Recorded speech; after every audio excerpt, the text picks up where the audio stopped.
printed in House Report number 110-666, offered by Mr. Flake of Arizona.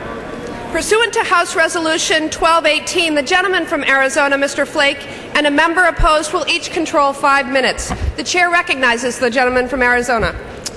Madam Chair, the House is not in order. Gentleman is correct. The committee will be in order. Members will take their conversations off the floor. Members in the back of the room will take their seats or take their conversations off the floor.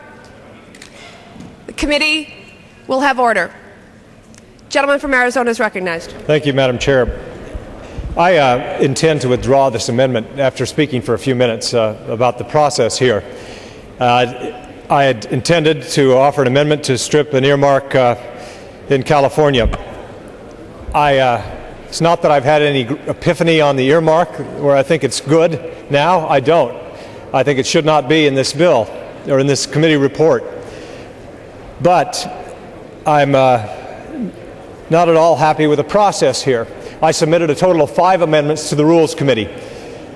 2 amendments were to target earmarks sponsored by Democrats. 2 amendments were to target earmarks sponsored by Republicans. 1 was to uphold the President's executive order with regard to earmarks. The House is not in order. Gentleman is correct. The committee is not in order. Members will remove their conversations from the floor. Members will take their seats. Members and staff will take their conversations off the floor. Gentleman from Arizona is recognized. I thank the chair. When the rule came back from the Rules Committee, only one of the amendments was made in order. One amendment targeting a Republican earmark. Over the past couple of years, as the members know, I've come to the floor more than 100 times to try to strike earmarks. I have tried never to make it a partisan issue. When Republicans were in charge of this body, I sponsored more earmark challenges to Republican earmarks.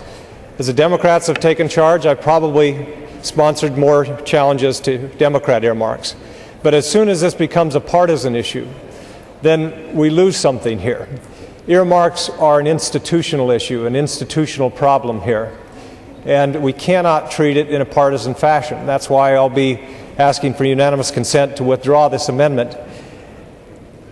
But the problem here is that we also didn't allow a rule, or in the rule, the amendment to uphold the President's executive order. The President wisely has recognized that when you don't have earmarks in the bill text, when you're allowed to put them in a committee or conference report, you don't have the scrutiny that you should have on earmarks. And just take, for example, this bill. This bill has about 500 earmarks. It went through the committee process. The earmarks were added at the last minute. In fact, I'm told, at least on the Republican side, and I suppose on the Democrat side as well, the rank and file members on the committee didn't even know which earmarks were allowed until the markup had happened. And so it was impossible to challenge the earmarks while the bill was in committee. Now tell me, if we're supposed to be vetting these earmarks, if we're supposed to be looking at them, where are we supposed to do it? It's not happening in the committee process. It's certainly not happening on the floor. So where do we actually look at these? We have a former member of this body in jail right now for basically selling earmarks to defense contractors.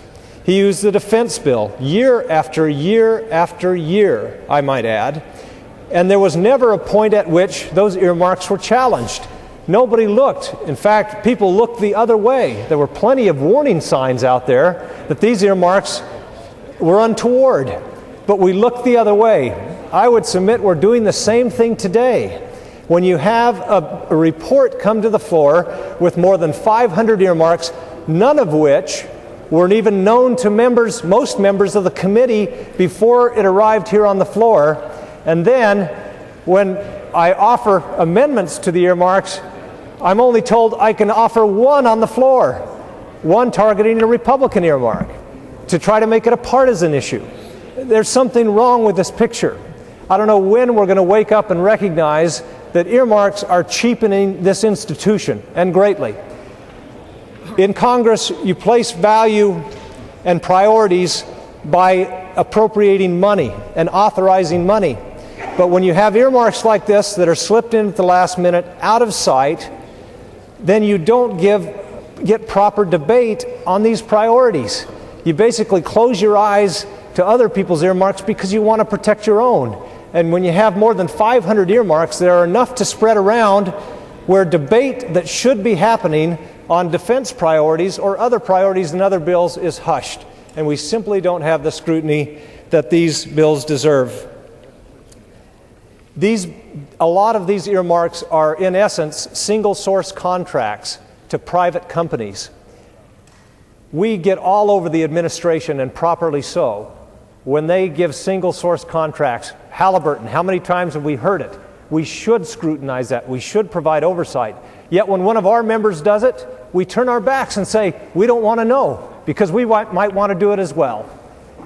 The gentleman has expired. Madam Chair, we have to stop this process. I would ask unanimous consent that this amendment be withdrawn. Without Before the objection, gentleman so asks ordered.